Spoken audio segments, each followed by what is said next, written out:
სოხუმის დაცემიდან 31 წლის შემდეგ სოხუმის დრამატული თეატრი მაყურებელს ახალი წარმოდგენით ხვდება. გზა ეს არის პერფორმანსი, რომელიც დევნილთა ისტორიებს სხეულის მოძრაობით ყვება. წინ ძალიან საინტერესო და ემოციური გადაცემა გელოდებათ, რომელსაც არტაიმში მოგიყვებით.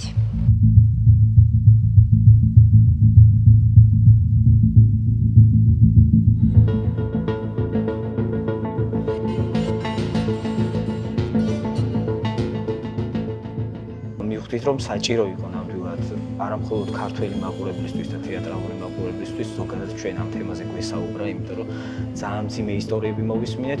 მახსოვს თავიდან ეს პირველი რეპეტიციები როცა გქონდა, მაქსიმალურად ვცდილობდით რომ რაღაცნაირად ჩვენი თავი მოგვეთოკა, იმდენად ემოციურად აღელვებულები ვიყავით.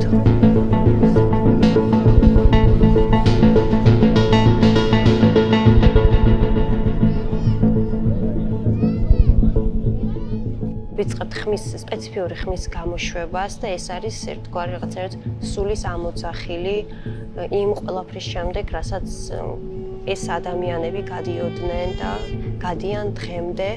მართლა ძნელი იყო რომ წარმოიგინოსა როგორი ემოცია იყო. უფრო მეტად არის უბრალოდ სოლიდარობა ამ ხალხის მიმართ და ჩვენი როგორც არტისტების უბრალოდ ემოციაში შესვლის გზა. თითქოს ორგანულად და რაღაც სხეულის ყველა ნაწილს გათვალისებული აქვს ის, რაც შეიძლებოდა განიცადა იმ დროს იმ გზაზე მოყოფ თითოეულ დევნილს.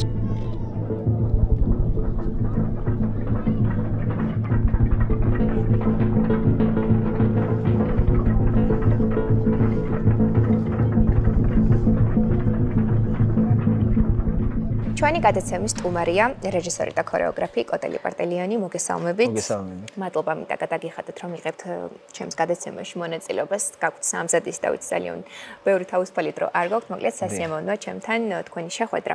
და ასევე მინდა ჩვენს მაყურებელს მოუყვეთ აი ამ ძალიან მნიშვნელოვანი წარმოდგენის შესახებ, რომელსაც აქვს საკმაოდ განსხვავებული დადგმა და წარმოდგენა, რომელიც ორ ნაწილად არის დაყოფილი. ზოგადად რატომ გადაწყდა სპექტაკლის ეს ფორმა ქორეოგრაფია გულისხმობ და თან რაღაცა ქუჩიდან იწყება ეს ყველაფერი და მოდის ესე რომ ვთქვათ თეატრის სცენაზე. მოგესალმებით. მიხარია რომ მაქვს საშუალება თქვენი ეთერის მეშვეობით ვისაუბრო ჩემს პერფორმანსზე და გაუზიარო მაყურებელს ჩემი იდეები, ესე ვთქვათ. იდეა წამოვიდა ერთ-ერთი რეზიდენციიდან, სადაც მე და მიხეილ ზაქაიძე საერთაშორისო პროექტის ფარგლებში ვიღებდით მონაწილეობას. ამ პროექტში იყო ესეთი მედიუმი, სადაც ჩვენ დევნილებს ხვდებოდით, მათთან საუბრობდით და ამ საუბრის მომენტში, როცა დევნილებს შევხვდით, დავფიქრდით და მივხვდით, რომ საჭირო იყო ნამდვილად არა მხოლოდ ქართველი მაყურებლისთვის და თეატრალური მაყურებლისთვის ზოგადად ჩვენ ამ თემაზე გვესაუბრა, იმიტომ რომ ძალიან მძიმე ისტორიები მოვისმინეთ და აქედან გამომდინარე დავიწყეთ კონცეფციაზე მუშაობა, პერფორმანსის ფორმაზე, ქორეოგრაფიაზე. რა თქმა უნდა, ბევრი გამოწვევა იყო. ეს ხალხი პირად საუბრებში საუბრობდა, მაგრამ ინტერვიუზე არავინ არ გთანხმდებოდა, სანამ ჯაბა ჯანაში არ გამოჩნდა, რომელმაც 9 წლის ასაკში გამოიარა ეს უმძიმესი გზა და საკუთარ დაბადების დღეზე გახდა დევნილი და 13 დღის განმავლობაში მშობლებთან და დასთან ერთად იარა და უდიდესი ტკივილით მოვიდა დღევანდელ დღემდე. დიახ. და საკმაოდ რთული იქნება ალბათ პრემიერის დღეს, როდესაც ქუჩიდან მოდიან, ასე რომ ვთქვათ, თქვენი მსახიობები, შემდეგ ხდება უკვე სცენაზე გადმონაცვლება. და ამის პარალელურად არის საბას ინტერვიუც, აი ეს მინდა რომ ჩვენს ჯაბას ინტერვიუ უკაცრავად, აი ეს მინდა რომ რაღაცნაირად გავუზიაროთ. მოკლედ კონცეფცია არის ფიქრობ საინტერესო, იმიტომ რომ ჩვენი მხრიდან მინიმალური სოლიდარობა, თუ შეიძლება ესე ვთქვათ, იყო ეს, რომ ამხელა გზა გამოვლილი ადამიანებისთვის ჩვენ ეს ტკივილი სცენაზე რომ გამოგვეხატა, ვფიქრობ, რომ მინიმალური რაც შეიძლება და ყოფილიყო, დაახლოებით 5 კილომეტრიანი გზა ლაივ რეჟიმში გამოგვევლო ჩვენ და რაღაცნაირად ჩვენ თავზე გამოგვეცადა ეს მსვლელობა, ამ გზაში ჩვენი ფიქრებით მოვსულიყავით სცენამდე და ვფიქრობ, რომ ვიფიქრე, რომ ეს გახდებოდა იმ ნამდვილი ემოციის გასაჩენი მომენტი, რაც სცენაზე უნდა გამოვსახოთ ჩვენ არტისტებმა. და ფიქრობ რომ ეს არის ეს ჩვენი მსვლელობაც, ფიქრობ რომ თითქოს რაღაც აქცია პერფორმანსია, ფიქრობ რომ რაღაც სიმბოლოებიც დევს და მაყურებელიც ამას გაიაზრებს და ეს არის უფრო მეტად არის უბრალოდ სოლიდარობა ამ ხალხის მიმართ და ჩვენი როგორც არტისტების უბრალოდ ემოციაში შესვლის გზა. კი ბატონო, ასევე საინტერესოა თქვენი ქორეოგრაფებიდან რამოდენიმე არ არის ქართველი, თუმცა ქართული ძალიან კარგად იციან და მათ როგორ ესე რა ვთქვათ გაუზიარეთ ეს ჩვენი ქვეყნის ერთ-ერთი ყველაზე ტრაგედია, რომელსაც დღემდე ყველანი განვიცდით და უგრძნობთ ამ დანაკარგს, რომელიც არასდროს არ განელდება. ეს ძალიან საინტერესო მომენტია. ჩვენ ვიცით რომ ეს პერფორმანსი პრემიერა 2024 წელს ვარშავაში განხორციელდა და ნამდვილად საოცარი იყო, როცა მოწვეული მაყურებლის და არტისტებისთვის, რომლებიც მონაწილეობდნენ ამ პერფორმანსში და ვინც ნახა, ძალიან მათი გახდა და ბევრი ადამიანი როცა მხვდებოდა ცრემლიანი ვერ ასრულებდა საუბარს ამ პერფორმანსის შემდეგ. ჩიკა და ჯონათანი არიან ჩვენი რძალი და სიძე ქართველების, რომლებიც უკვე რამოდენიმე წელი არის, რაც საქართველოში ცხოვრობენ, ქართულიც კარგად იციან, საქართველოს ისტორია და ფიქრობ, რომ უკვე ამ ნათესაობამ, რაც ამ ქვეყანასთან აკავშირებთ, უფრო ძაფრი გახდა მათთვის და ემოციური. ადვილი იყო ნამდვილად, იმიტომ რომ ჯონათანთან და ჩიკასთანაც მე დიდი ხნის მეგობრობა მაკავშირებს. ჩვენ მოძრაობის თეატრიდან მოვდივართ, ესე ვთქვათ, ერთად 6 წლის განმავლობაში კახაბაკურაძესთან ერთად ვიმუშავეთ და ესე თითქმის მთელი გუნდი ესე შევიკარით ამ იდეებით და ვფიქრობ ადვილი იყო მათთვის ამ ემოციის მიღება. ჩემთვის გასაოცარი უფრო იყო ვარშავაში მაყურებელთან როგორ მივიდა ეს ჩვენი ამბავი და ვფიქრობ რომ ძალიან კარგად შედგა ვარშავაშიც პრემიერა. დაწყებულია ვარ ასე იქნება ამ სცენაზეც, იმიტომ რომ ძალიან ისეთი ისტორია აქვს ამ ტრაგედიას, რომ მართლაც როგორც აღნიშნე, რაღაცნაირად არ განალდება არასდროს, სანამ არ დავიბრუნებთ, რაც დავკარგეთ იმას. ასევე მაინტერესებს რა იყო ყველაზე დიდი გამოწვევა და სირთულე, როდესაც მუშაობდით ამ წარმოდგენაზე. გამოწვევა და სირთულე ალბათ წეღანაც აღნიშნე, უბრალოდ იყო ამ ხალხთან საუბარი. ჩემთვისაც, მათთვისაც ძალიან ემოციური იყო ჯაბასთან ინტერვიუს ჩაწერისასაც მოგვიწია სადღაც გაჩერება, იმიტომ რომ ამ ისტორიების გახსენება ძალიან რთულია და ეს ძალიან ბევრ ადამიანს დაუკავშირდი, რომელსაც ვესაუბრებთ ხოლმე, მაგრამ არ სურთ ხალხს ამ თემაზე საუბარი, ამის გახსენება, ძალიან ღრმად არის დალექილი მათში, მაგრამ ვფიქრობ, რომ ჩვენი მხრიდან, ამ ჩვენი მოქმედებით როცა ამ სოლიდარობას და სითბოს გამოვხატავთ და არ ვივიწყებთ მათ ამ ტკივილს, ვფიქრობ, რომ ეს მინიმალური მალამო შეიძლება იყოს მათ ჭრილობაზე და ეს იყო ნამდვილად ყველაზე დიდი გამოწვევა ჩემთვის. დიახ, და ასევე მაინტერესებს რა დრო სჭირდება ხოლმე მსგავსი პერფორმანსების შექმნას, ეს არის რაღაცნაირი იდეა, რომელსაც სანამ ხორცში შეასხავთ, ძალიან ბევრი ფიქრი სჭირდება თუ თქვენი ემოციები და თქვენი მსახიობები და ქორეოგრაფები რაღაც თანხმდროში ქმნით ხოლმე.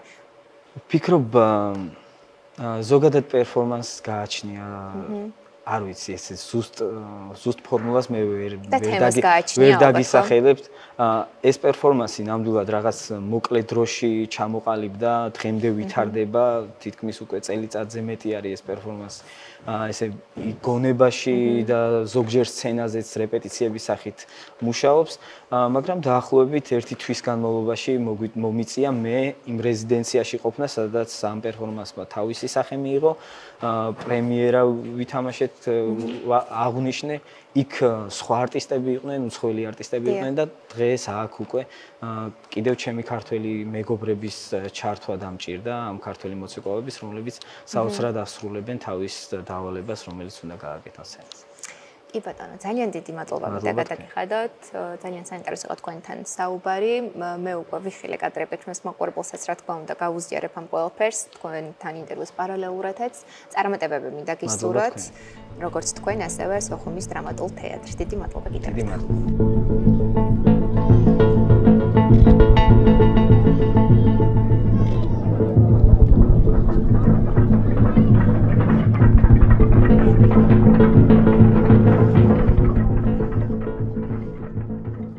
თქვენი გადაცემის შემდეგი სტუმარია ხოსილიტა მოცეკვავე, რომელიც იღებს დღევანდელ წარმოდგენაში მონაწილეობას. მოგესალმებით, მადლობა რომ გვითმობთ დროს.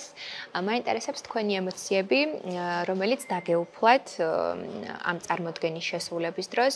ეს არის ძალიან მნიშვნელოვანი და დრამატული და ტრაგიკული ემოციები, რომლებიც დევნილებმა რეალურად გაიარეს და პერფორმანსის დროს, რა თქმა უნდა, მნიშვნელოვანი არის რაღაცნაირად კარგად გათავისება და იმ მდგომარეობის შეგრძნება. და შემდეგ უკვე სხეულით სიტყვის გარეშე, ასე რომ ვთქვათ, წარმოდგენა და ეს მინდა რომ ჩვენს მაყურებელს გავუსიაროთ. კი ბატონო, ზოგადად ძალიან რთულია და ფაქიზი არის, როდესაც გიწევს მუშაობა ისეთ ემოციებთან, რომლებიც წარმოადგენენ ადამიანის ნამდვილ გამოცდილებას, ნამდვილ ისტორიას.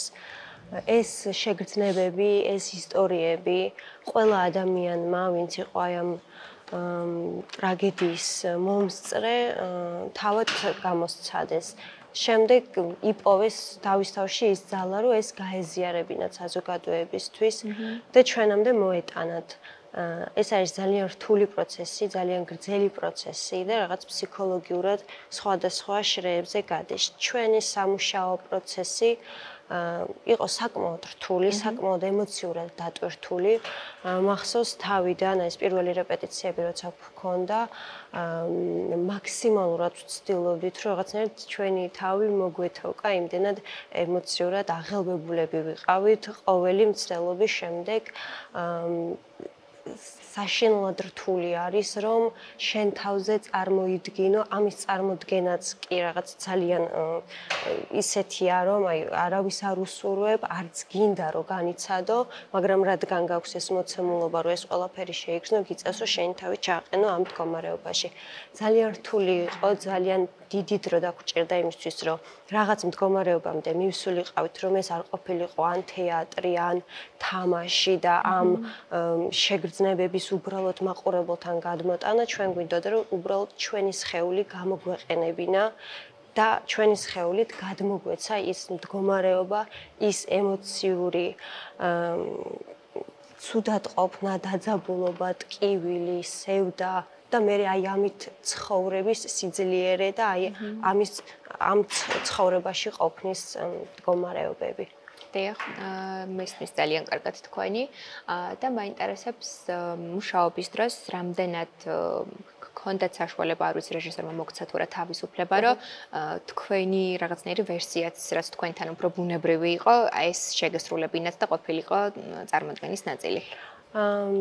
ძალიან საინტერესო არის, როდესაც გაქვს ეს ემოციების ძალიან დიდი დასტა, ესე რომ ვთქვა, ტრაგიკული ემოციების და ასევე გაქვს იმპროვიზაციის საშუალება, თავისუფლება. ამ დროს შენ აღარ ზღუდავ არ ჩენს გონებას და არ ჩენს ფიზიკას, რომ რაღაცაში რაღაც ლიმიტებში მოექცე, კოტემ მოგცა ამის საშუალება და ამან ეს ნამუშევარი უფრო განსაკუთრებული, უფრო ორგანული გახადა თითოეული ჩვენგანისთვის. ამიტომ ჩვენ თითოეული მონაწილე ძალიან სათუთად მოვეპყარით ამ თემას და ვეცადეთ, რომ მაქსიმალურად რაღაცნაირად ბეწვის ხიდზე გაგვევლო და ჩვენეული შეგრძნებები გამოგვეხატა და რაღაც არ ყოფილიყო ეს ან მიბაძვა, ან გახსენება, არამედ ყოფილიყო ჩვენი განცდილი ემოციების წინ წამოღება მაყურებელთან. კი ბატონო და ასევე მაინტერესებს თუ იყო თქვენთვის რომელიმე ესეთი მომენტი ყველაზე ემოციური, არ ვიცი, ზოგადად ლიანად ეს მთელი წარმოდგენა არის ძალიან ემოციური, მაგრამ აი თუ გამოარჩევდით რომელიმე ესე რა თქვა მონაკვეთს.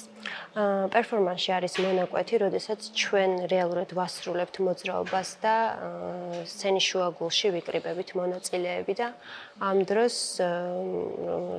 ხმა ამოდის, ვიწყებთ ხმის სპეციფიური ხმის გამოშვებას და ეს არის ერთგვარი რაღაცნაირად სულის ამოძახილი იმ ყველაფრის შემდეგ, რასაც ეს ადამიანები გადიოდნენ და გადიან დღემდე და აი ზუსტად აი ამ ხმაში და ამ ემოციაში გადმოტანილი ეს ენერგია იყო ჩემთვის ძალიან მასშტაბური და დასამახსოვრებელი და ძალიან შემეხო მოკლედ.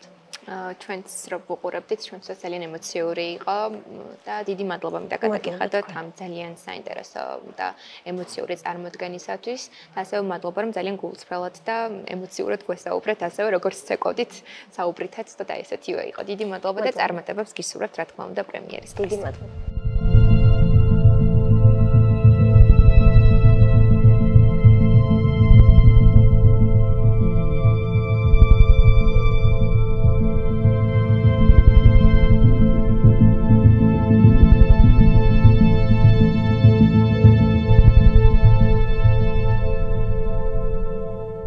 ახლა კიდევ უნდა გადავინაცვლო სხვა მოცეკვავეებთან, მოგესალმებით, მე გიდა ჩიკა. დიდი მადლობა რომ იყებთ გადაცემაში მონაწილეობას. თქვენგანაც მინდა დავიწყო, ძალიან გამიხარდა, რომ ქართულად ძალიან კარგად საუბრობთ. ეს ძალიან გასახარებელი ფაქტი არის ჩემთვისაც. მადლობა ამისთვის, პატივისცემა არის ნამდვილად. მე მაინტერესებს თქვენი ემოციები, როდესაც ამ წარმოდგენაში მიიღეთ მონაწილეობა. რა ინფორმაციას ფლობთ ზოგადად აფხაზეთზე იმ ტრაგედიაზე, რომელიც ჩვენმა ქვეყანამ გაიარა და დღემდე გადის, იმიტომ რომ ის ადამიანები დღემდე განიცდიან საკუთარი, ესე რომ ვთქვათ, საკუთარ დანაკარგს. თქვენთან როგორ მოვიდა ეს ამბავი ახლოს და შემდეგ როგორ წარმოადგინეთ უკვე სცენაზე?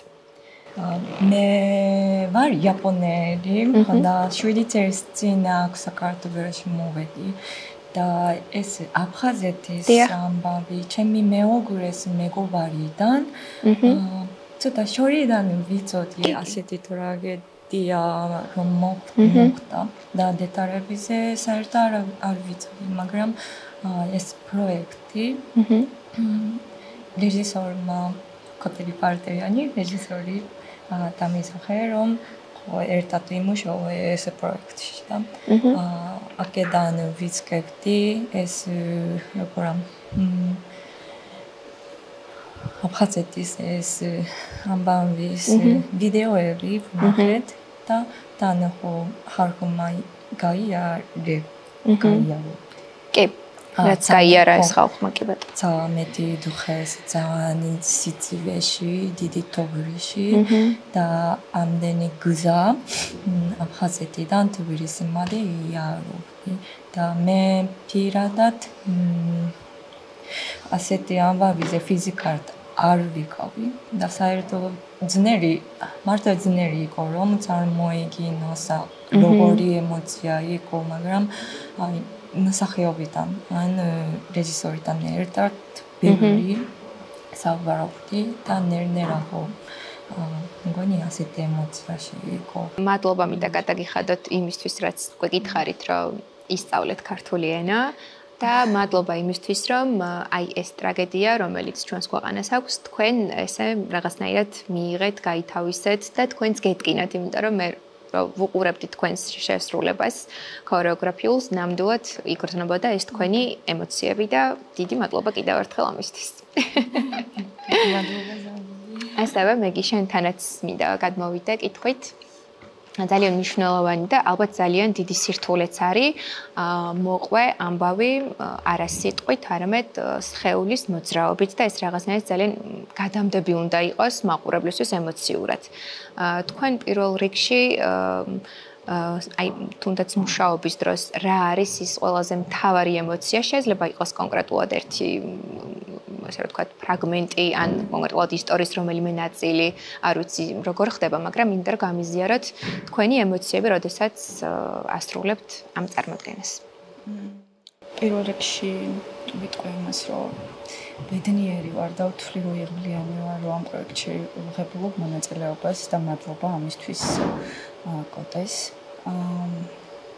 და ვიტყვი იმას, რომ ძალიან რთულია ემოციურად ჯერ ჩვენი უცხო ქვეყნის კულტურის წარმომადგენლები როგორ შინაგანა ძალიან დიდ ემოციას განიცდიან და ძალიან გულთან ახლოს მიაქვს და ჩვენ ამას მე პირადად ძალიან გორცნობ წარმოდგენის პროცესში ამას მათ ემოციებს და ჩვენთვის კიდე ათმაგად ემოციურია და ყოველ ჯერზე რეპეტიციის მსვლელობის დროსაც რამდენჯერაც ამ წითელ ტენზე შემოვალთ და დავდგამთ ფეხს იმდენჯერ ხელახლა გვეძალება ეს ტკივილი და ყველა განცდა. და ყველაზე ესეთი დასამახსოვრებელი ჩემთვის მომენტი მსვლელობის დროს სპექტაკლის დროს არის ყოველი შეხება ჩემს გარშემო მყოფ მსახიობებთან, იმიტომ რომ ყველა განსხვავებულად განიცდის ამას და ყველასთან გრძნობენ ტკივილს და რაღაცა თითქოს ორგანულად და რაღაც სხეულის ყველა ნაწილს გათავისებული აქვს ის, რაც შეიძლებოდა განიცადა იმ დროს იმ გზაზე მყოფ თითოეულ დევნილს. რა თქმა უნდა, რთულია და ვერაზროს ესე მათ ყავში შეიძლება ვერაზროს ვერ შევძვრეთ, მაგრამ მგონია რომ აქ ყველა მდგომს გააზრებული გვაქვს ის, რასაც ვაკეთებთ და თვლი რომ ძალიან რთულია შესასრულებლად გასააზრებლად და ყველანაირად და ვფიქრობ ისიც რომ ჯერ ერთმანეთთან ყოველი შეხება, ყოველი კონტაქტი გადამდებია და იმასაც ვგრძნობთ, რომ თითოეული მაყურებელი, რომელიც აქ იჯდება, ზღვა ემოციებს მიიღებს და ხელახლა გაივლის ყველა მათგანი იმ გზას, რომელიც გაიარეს მათ. ჩვენ ეხლა მე პირადად მაგ დროს არც გამივლია და არც მქონია მაგ პერიოდთან შეხება, მაგრამ მყავს ახლობლები, მეგობრები, ნათესაობები, ვისაც განუცდია ეს ყველაფერი და აქ მიუჯდება ისეთი, ვინც გამოიარა ეგზა და ყველაზე მთავარი, როცა იცი, რომ შენ ფონზე გაქვს ზუსტად იმ ადამიანის ხმა, ეთობას ხმა, რომელმაც ის ტრაგედია განიცადა, კიდევ უფრო მეტი პასუხისმგებლობაა, იმიტომ რომ ის აგზის, ის შენ გიყურებს და ის ხელახლა განიცდის იმ ყველა ემოციას. რამდენჯერაც უყუროს, ალბათ ეხლაც მაჟიერებს, ალბათ ყოველ ჯერზე ხელახლა გაივლის ჭუბერის გზას და ძალიან მტკივნეულია და რავი, ამას არ მგონია ოდესმე დაივიწყოს ეს დიდი ამას ვერავინ ვერასდროს ვერ შეცვლის, რა თქმა უნდა, უბრალოდ იმედი გვაქვს ყველას, რომ დავიბრუნებთ იმ დანაკარგს. ვიარებთ ამ დღით ერთმანეთს კიდევ ერთხელ იმ პერიოდის განცდებს და ძალიან დიდი იმედი მაქვს, რომ ყველაფერი კარგად შეავლის, დარწმუნებული ვარ. ძალიან დიდი მადლობა მინდა გადაგიხადოთ თქვენ. წარმატებებს გისურვებთ პრემიერის დღეს და კიდევ მინდა აღვნიშნო, რომ თქვენი შესრულება ჩემთვის იყო ძალიან ემოციური და ახლაც ვგრძნობ იმ, ესე რომ ვთქვათ, კანზე იმ ემოციებს, რომელიც თქვენი შესრულების დროს დამეუფლავთ. დიდი მადლობა და წინ დიდი სიამოვნება ელის მაყურებელს. ძალიან ემოციურიც. მოგიწევთ ალბათ, რომ ჩაეხუტოთ შემდეგ დასრულების დროს მაყურებელს. დიდი მადლობა და წარმატებები.